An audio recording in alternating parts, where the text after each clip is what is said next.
Welcome to Catalytic Curiosity. I am your host, Jaymes with a Y O'Farron with Catalytic Conversations.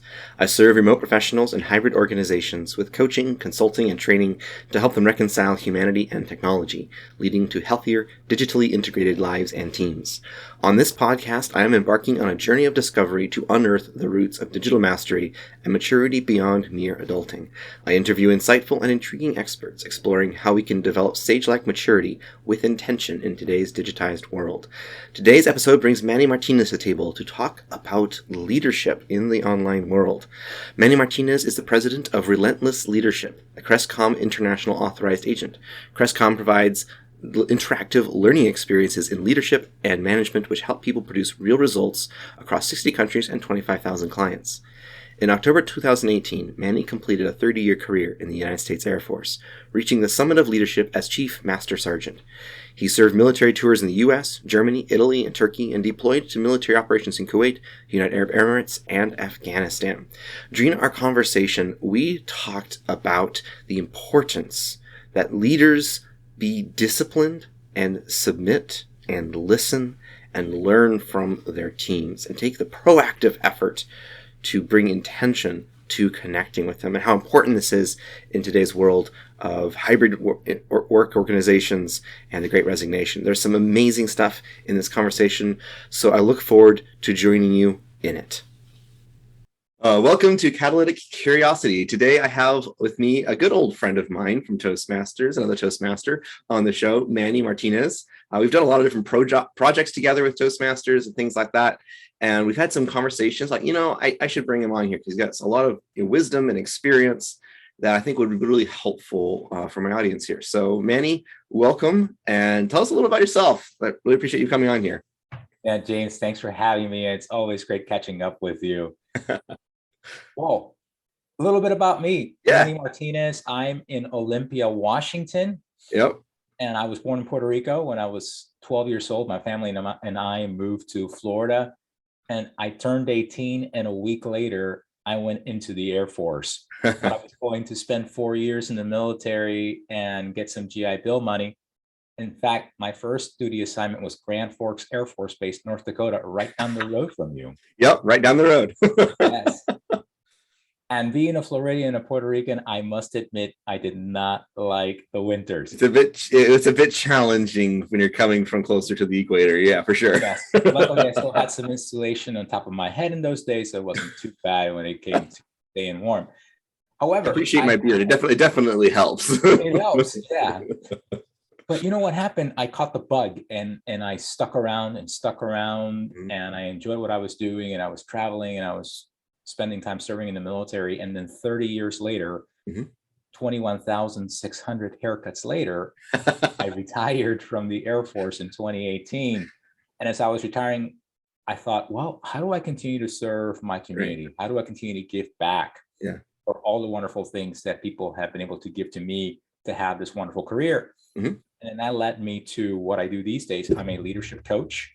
Mm-hmm. I'm with Crestcom, and Crestcom's an organization that's in 60 countries, 25,000 clients. Mm-hmm. And we provide the leadership toolkit for managers to become better leaders. Because, James, you probably have, and probably your audience has, someone they can think of, a person who was a really lousy manager.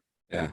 What I heard somebody say that, and I think it's really true, that people don't quit jobs, they quit managers. Yeah, they quit the manager boss first, then they quit their jobs.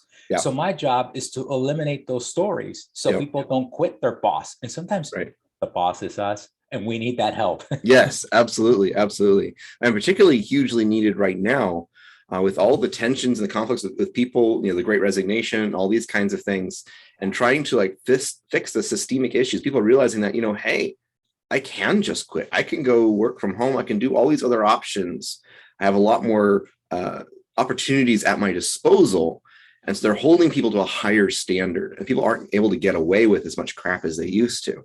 So I think being able to step in there and helping managers actually authentically lead is a hugely powerful thing in this particular day and age. Yeah. And we know often we have good people. Mm-hmm. It's just that they get into a situation where they're just not prepared. Yeah.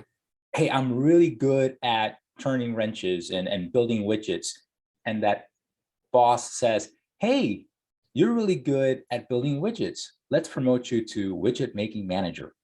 And suddenly you're not actually making widgets anymore. You're managing people, which is a completely different skill set. Yes, and they're good people and they struggle. Yeah, yeah. And so what we do is let's give them that toolkit so they can be successful. Yeah. Because let's face it, when it comes to our employees or the people whom we lead, they are looking for us. They're looking to us to be their guide, to be their compass, to be that person that's going to inspire, lead by example. And often we lack that toolkit. So that's what I do these days. And it's really fascinating, and it's just great rewarding experience. Absolutely. And so you went from an experience in leadership in military, and you're in a lot of leadership experience there. And so you're able to pull from that to help people in the coaching industry. So what are some of the particular lessons about leadership in particular that you can draw a connection from? Like, here's something that I most frequently apply from my experience to clients right now. Sure. The first thing, and I go back to what some of my military leaders shared with me. The first thing is leadership is not about you. It's not about the parking spot. It's not about the corner office. It's not about the, really fancy things that you have. It's not about the position itself. The position is the perk, if you will. Sometimes leaders get to the mindset that, hey, look at me, I'm here, I've arrived. Right. We've arrived at nothing. And what we've arrived to is a point where we can best serve those people whom we are leading. Right. And I think that's what really leadership is all about. We need to think about, it's not about me, it's about the people whom I serve. And the higher I go, the greater I serve. Now, it's challenging, it's hard work. And in today's environment, it certainly is pretty hard. Now, some industries, they're still working in a somewhat traditional, what we would call in-person or face-to-face approach, but yet their environment has changed because of the people whom they are serving. Or maybe we're in hybrid type functions, or maybe we're completely virtual. There were organizations that were in a virtual setting prior to the pandemic. True. As well, the dynamics have changed a little bit. The fundamentals are pretty much about the same. It's still humans. How we approach them. It's a little bit different. I'll share with you an example. When you first walk into an organization, so you're a brand new manager, regardless of level and position, and this is something that, again, I learned in the military, and you can certainly apply to today. When you first walk into an organization, the first few weeks or so, what you should do is keep your eyes open, keep your ears open, and keep your mouth shut. Listen, observe, ask questions. If you're going to talk, ask questions. Find out, what are the needs of the team? What's working well? What's not working well? What can you bring best into the things that you observe? Because often, and this happens to managers, and certainly it happened to me early on in my career, is I walk in, hey, I'm in this position, I'm in this role, I should be doing these things, I'm bringing these ideas. Yet if we just get right into action and not listen, not observe, not see what's happening, then we're missing out on what the true needs of the team are. And that's something that we can do today. It's still true today. Absolutely. Where are you leading from? Being able to I think there's several good points in what you're bringing out here. And one, I really love that aspect. I want to highlight it again and kind of underline it, is that aspect of leadership not being something we arrive at as like a reward. There's a really good book by Patrick Lencioni called The Motive, all about that, about specifically people who get to like the CEO position even, and they're like, I now have arrived and I can stop working.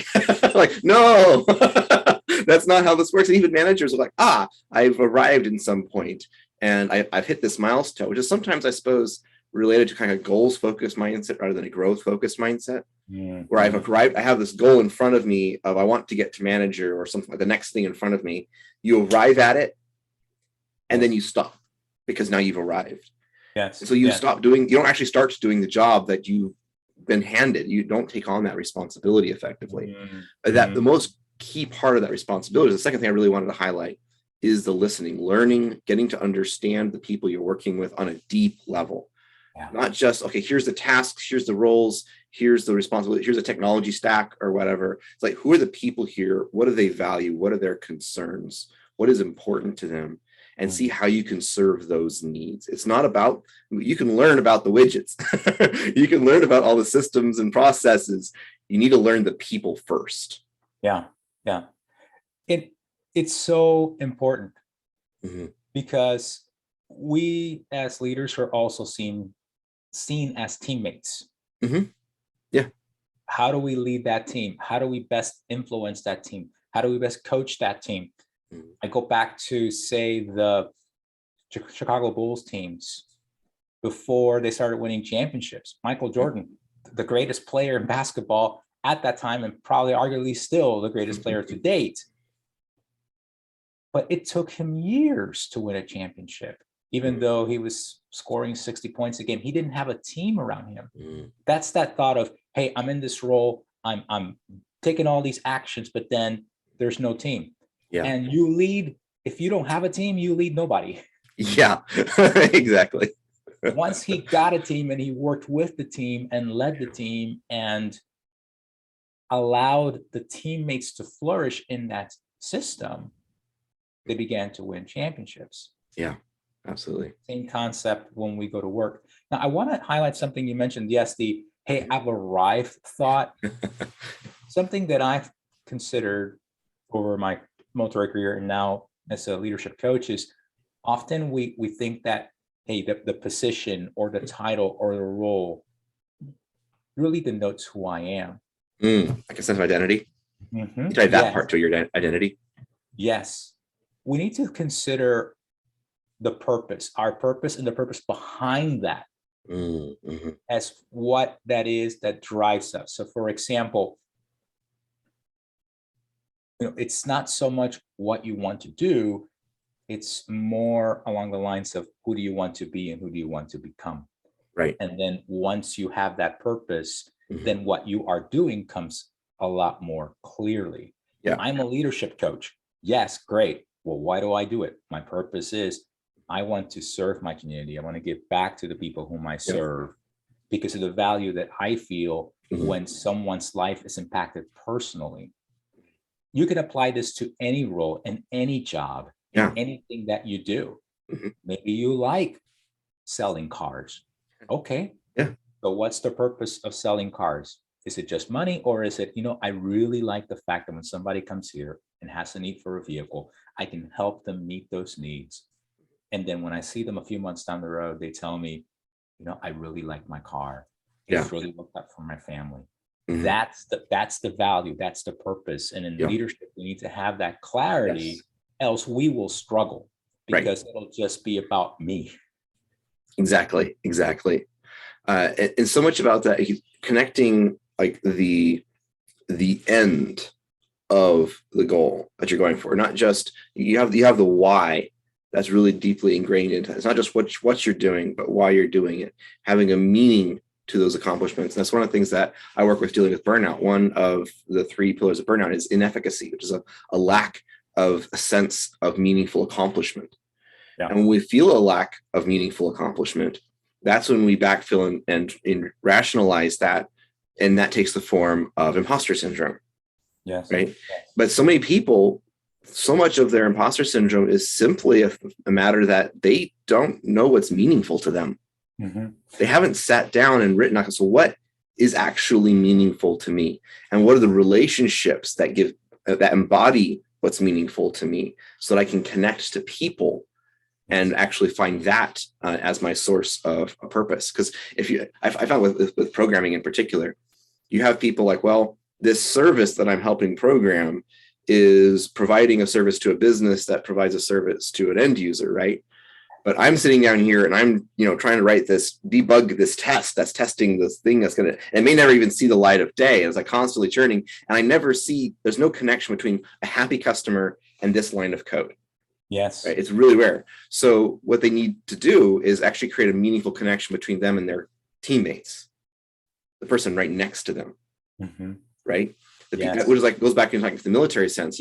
People. Correct me if I'm wrong, but there were some studies that about like the psychology of soldiers and how the thing that primarily motivates them isn't really like an abstract value for their country or the cause or guys like that. It's the person right next to them in the foxhole, right? It's their buddies that are with them. Those are the people that are motivating them to act. And so if you build strong relationships with your team, like we're talking about earlier, listening, getting to know them, getting to know what is really important to them, that makes what you're doing important to you and meaningful for you.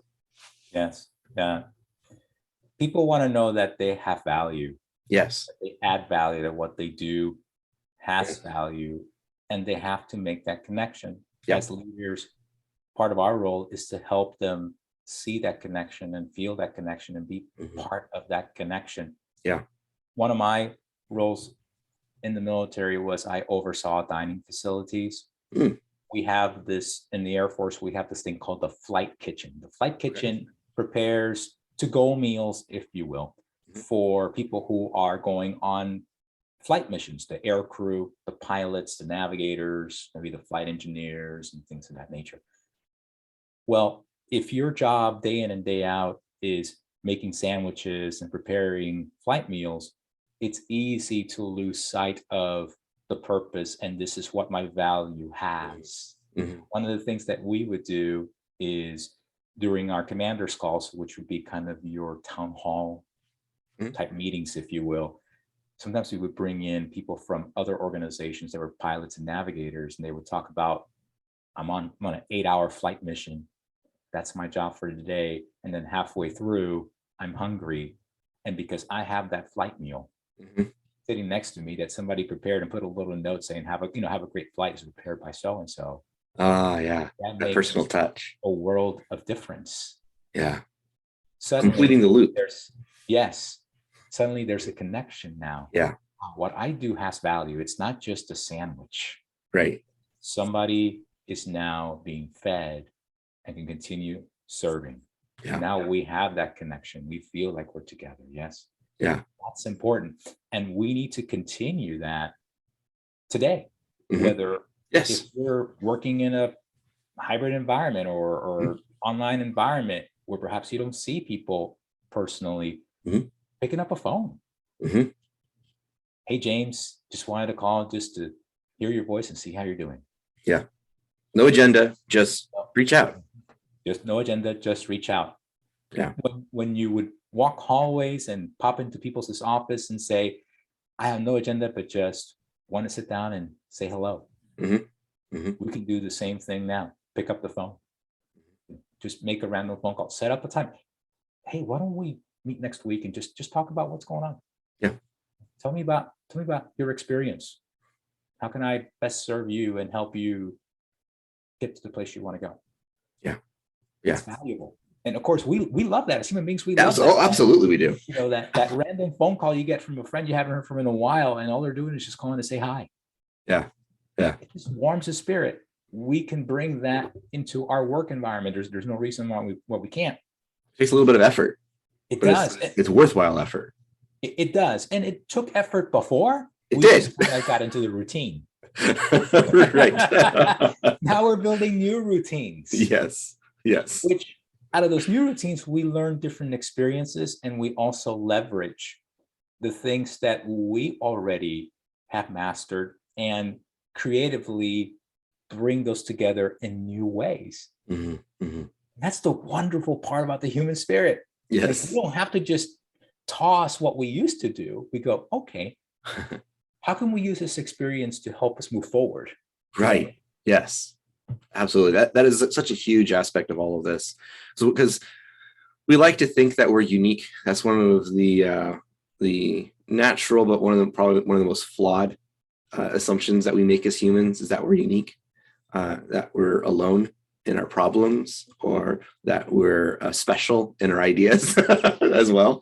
But as a society, we kind of like, well, this generation is uniquely special and we have it all figured out. We're not like any of the generations that were before because we have all this technology or all this new insights and all these studies and all this data. And I'm like, we're still the same humans that were walking the earth 3,000 years ago 2,000 years ago, 1,000 years ago, 500 years ago. Same humans, same problems, same psychoses, same challenges. It was hard for Genghis Khan to stay in connection with his commander spread across the entirety of Asia. That was difficult, but he did it.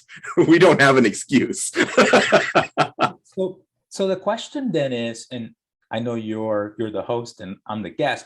The question here is, why do we think that way? Why do we think that we are islands? Why do we think that we have to have it all figured out?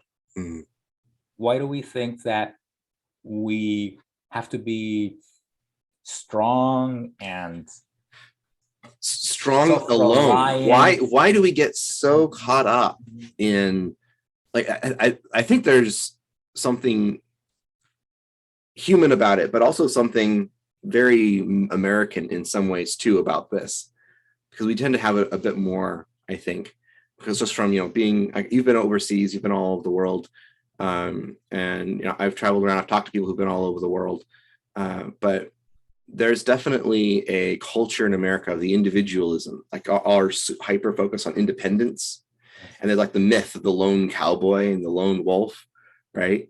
And it's something that developers have to struggle with, like this idea, like, I can just go close myself up in my room and focus on the computer and just work for 24 hours straight on my own and come up with good code. It doesn't happen. It doesn't work. Like, it's a myth, right? You work with people in community. Like, community is the engine that drives lasting transformation. It's not individuals in that sense. We're always standing on the shoulders of giants, but it's so tempting. I think a large part of it is pride. Of us, we want to take credit. We want to think that we've arrived at something on our own. But really, we need to share that. We need to listen and see how, like, listen backwards in time, like listen to our history and really see all the other people, the team that has been there invisibly sometimes, giving us the ability to do what we've done. Yes, I think there's something to be said about how American society celebrates the self-made person when we all know that there are no self-made people. In fact, two people came together to make you. Right. Right. And think about all the people who poured into your life over the course of your life that have led to this point in your life today. I said it 3 times, but it makes sense. And in the military, I saw this time and time again. Nobody is born already with military culture, jargon, rank on their, on their lapels or on their sleeves. We enter a world that has its own culture, its own set of policies. The way it operates is certainly different from any other industry or any other kind of job. You are basically helped along by those who are leading you.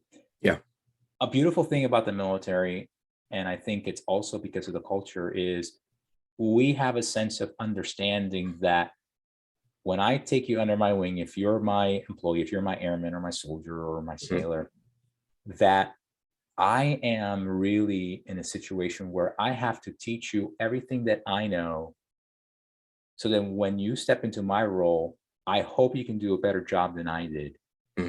It has a connection probably to, if in the event we are in a war situation and I'm in charge and you're next to command and I happen to be taken out, if I happen to fall, you're next. You are now in command.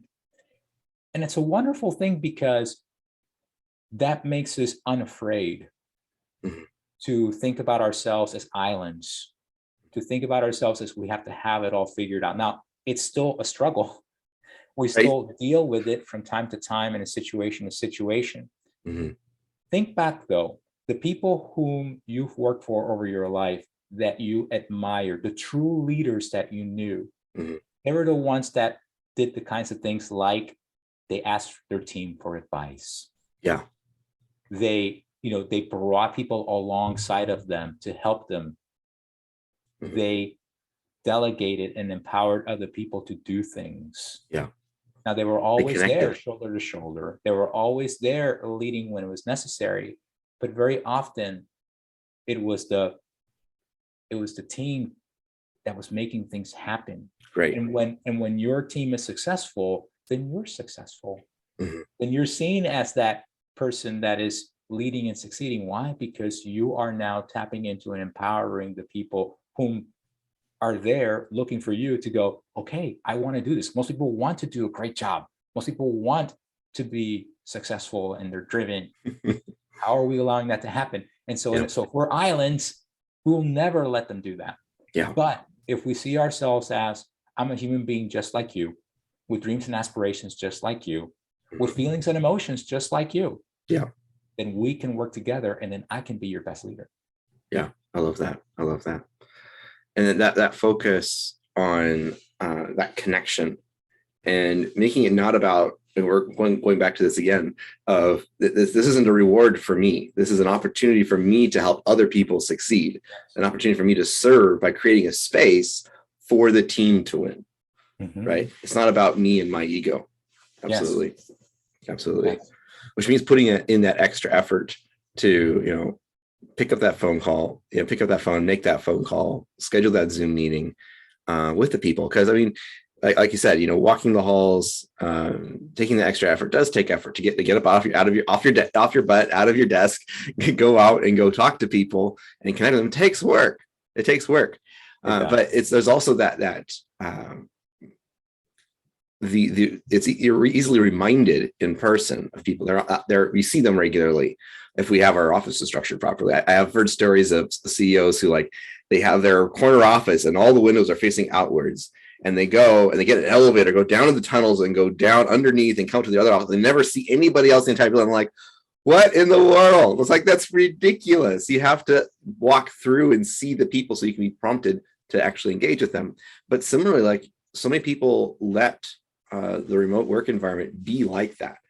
We shut off our Zoom meeting and we're off by ourselves and we never actually reach out intentionally. So having a system where we can connect with people, okay, I remember these people. These look at their faces, have a board, right, where you can see all their faces and go through how long has it been since I've talked to this person? How long has it been since I said hi to Fred? Right? I should go call him, right? So we remember, so we can actually see and create a system for making sure that we reach out and be reminded, because it's out of sight, out of mind is a problem. Yes. And I like the word systems. Yes. It's important to have that. I had systems when I was in the military. On Tuesday at 9:30 in the morning, I'd walk down the hall and meet with my honor guard manager.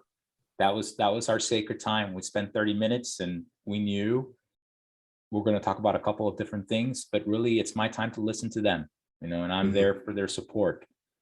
We can do this now. Maybe we're remotely because you're in North Dakota and I'm in Washington. Okay, then we set up a call, every Tuesday at 9:30. Right. We fire up the Zoom. Hey, what's going on? Tell me about this and that, and let's catch up. We're working about these couple of other issues. How they're coming along? How can I help you in the areas? What obstacles and challenges are you facing? It's easy to get distracted, and in today's world, we're bombarded with so many distractions. Yeah. Those systems will help you stay focused. And we don't use this word enough, discipline. Because isn't that a dirty word? I don't know when it became. I don't know. It shouldn't be. And it shouldn't be. I think it's an unfair position that the word discipline has been put into. And it might just go back to, you were talking about this kind of culture of me. And I'm on my own island and I'm self-made, but it's also I choose, I choose to do this, I get to do that.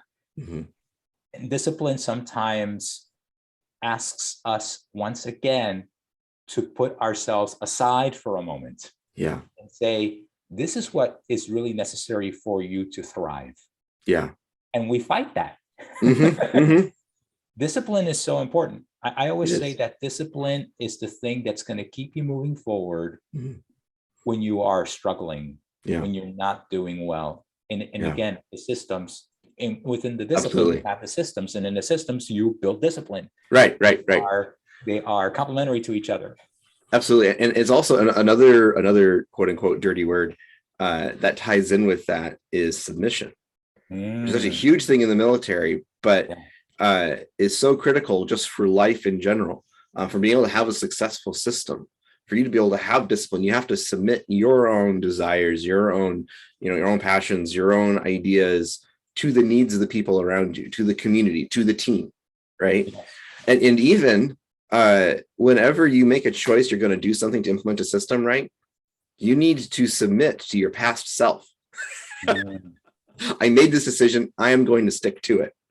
Which is yes. a kind of distilled essence of what discipline is in many ways. So, like, I chose to do this. Now I'm actually going to follow through and submit to my decision that I made, and allow that constraint to give me direction, give me Mhm. force and will. There is a commitment Mm-hmm. that's required Yes. to do that. As leaders, we are committed to our people and to the mission that we serve. Yeah. It is critical Absolutely. to stay committed.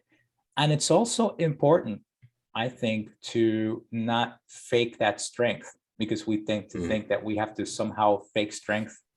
That's not a hallmark of leadership. Vulnerability is though. The vulnerability is, and it doesn't have to be this somehow airy, dreamy. Now, the word vulnerability has now been expanded to be that's your goal, and Yeah. it's really just about coming across as being a human being. Mm-hmm.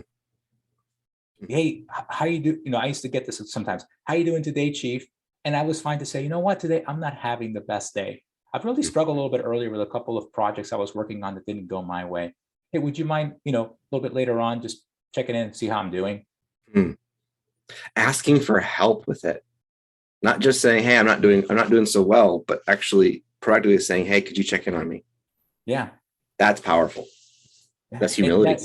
and that's not airy fairy, dreamy, Mm-hmm. somehow glorifying vulnerability, which I Mm-hmm. know it's a much more impressive word than discipline. Yeah. Fair. It certainly has a lot more places where it's ringing loudly versus, say, Yeah. commitment Right. or submission. Mm-hmm. We think of those words as maybe limiting, and they're not. It's providing us perspective, so then we can be free to do the things that we choose to do. Vulnerability allows us to do that, to go, you know what, I'm a human being like you. Today's Yeah. maybe not my best day. And Yeah. that's important, because maybe tomorrow it's the Jaymes now says, man, I'm having a rough time. Hey, Yeah. you got a minute? We can just kind of just chat. Come on Yeah. in. Yeah. Yeah. That Yeah. is so needed. That is so needed. And there's no way we can actually create a space that is safe for people to be open and humble in that way, to kind of submit themselves to the scrutiny of somebody else when they're not feeling at their best, unless we actually do create that intentional effort to Yeah. listen to them, to make those connections proactively so that they Mhm. know that that door is open. Yeah. Absolutely. I'll connect some more dots if we could. Go for it. We talk about how leaders walk the walk and talk the talk. Yes, both. So we have to be able to walk the walk and talk the talk when we struggle, Mm. Mm-hmm. when we're trying to stay disciplined, when it's maybe not our best day. I'll give you another example. Back to Mm-hmm. discipline. When I Yeah. was in the military, again, lots of discipline there. We used to get together for physical fitness. Mm-hmm. I'm 45 years old. I'm running and working out with 18, 20-year-olds. They're vibrant, they're young, they're full of energy. I'm old, bald, and just totally marinating in hypertension medicine. And yet I'm working out with them. Mm. I'm actually running faster than they are sometimes. And they would go, Chief, you were out here and you're just killing it. I mean, you're smoking us. You're Huh? doing great. And my response always was, I have to work twice as hard to keep up with you. Mm. I wanted them to know Mm. that it took effort Yeah. on my part to make it look effortless. Yeah. And people gravitate towards leaders that put in the effort, and they see them put in the effort. People gravitate towards people who sound human and come across as human. I have feelings, I have emotions, I have needs and desires. I had a time in my unit where we had some struggles. My team had issues where there were a couple of domestic violence issues that happened. I had a couple of my teammates have suicidal ideations. It was a tough couple of months.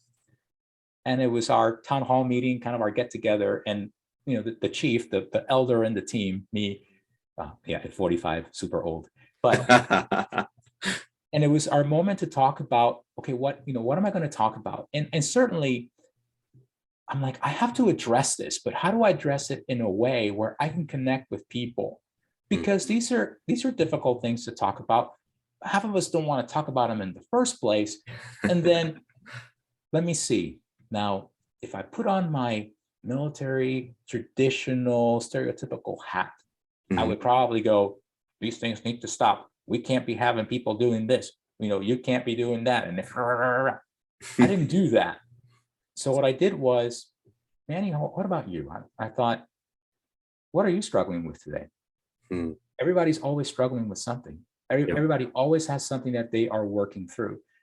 So I opened up my talk about how I was in physical therapy for several months and still was because of issues with my arthritis, how I struggled with that, how I would go routinely to see the chaplain just for counseling because of the pressures of my job and things that were going on in my life. I connected that. I thought, you know what? They're going through things. I'm going through things. We need to know that. And so how do we reach out to each other and say, hey, I've got you, you've got me, and we are all here together. We need to just kindly help each other because maybe tomorrow I'm going to be the one that's going to need that help. Instead of wagging fingers and chastising and making people feel guilty. I just said, even this guy's got stuff going on. People connect with that. And I didn't do it because I wanted to self-aggrandize me. But I wanted them to know that if I've got things going on and I can talk about them, I'm opening the door for them to share, here's what's going on in my life. I could use some help. And it's okay. Nobody's going to look down on you. We're just going to go, thank you. That's why we're here. Let's help you out. This is why I'm here, because I'm looking out for you. Yeah, I love that. That's beautiful. And that is so powerful and so needed right now. And I think that's actually a really good place to land this, because we need to challenge ourselves as leaders, as managers in the workforce, and also as employees, right? To take that initiative to, even if we don't have the title, to use everybody has a certain amount of influence and trust. And I know one of the things I like that John Maxwell says, that leadership is influence, no more, no less. And so you look at our sphere of influence, we have a responsibility to take all of these things that we were just talking about discipline and submission and listening and openness and connecting and all these kinds of things, and take us like, this is something that I need to do. I need to have the discipline to put this into action for myself, regardless of where I am in the hierarchy. I need to do this and connect to people around me. Yeah. Denzel Washington once said, the most selfish thing you can do is to help somebody else. We've been given a gift, whether you're a first-time supervisor or a mid-level manager, or you're the president of a company, you've been given a great gift that was sowed by people before you to help you to get to that point. Yeah. How can you look at your place today and say, I'm going to give back in gratitude for the gift that's been given to me? Yeah. And to me, that brings joy, which is something that people are looking for us to, even in the toughest times. How can we as leaders bring joy to those whom we serve? And we're always going to have difficult times. It's always going to be there. This world is a difficult place. We're not going to go away. And people are going to look to us and go, okay, so how do we move forward? Mhm. Are you going to be the leader that's going to just be thinking about me, and looking out for myself and my self-preservation? Or will you be the one that's going to say, I've been given this great gift, and these people are looking for me to share that gift with them. How will I make somebody's life a little bit better today? I love it. I love it. Thank you so much, Manny, for coming on board Catalytic Curiosity. I had such an amazing conversation. There's a lot of really, really great stuff that you've been able to share here. I'm looking forward to seeing this go live and the conversations that it sparks. Yeah, James, always a pleasure being with you, and it's great catching up. I'm Absolutely. glad things are going to be getting warmer in Fargo for you. Oh my goodness, already it's so hot here. I'm not looking forward to the 90s. We'll see what happens. I'm a cold weather guy myself. All right. Thank you again so much, Manny. And I will see you again soon, All hopefully. right. It's been an honor. Thank you so much for joining us. I hope you had your curiosity sparked to explore these subjects with greater awareness or gained a valuable insight along the way. Take a look at the show notes for links for how you can get a hold of Manny, leave reviews wherever you can, and make sure to join the conversation on my Discord. Remember, community is the catalyst that drives lasting transformation. I'll see you in the next episode of Catalytic Curiosity.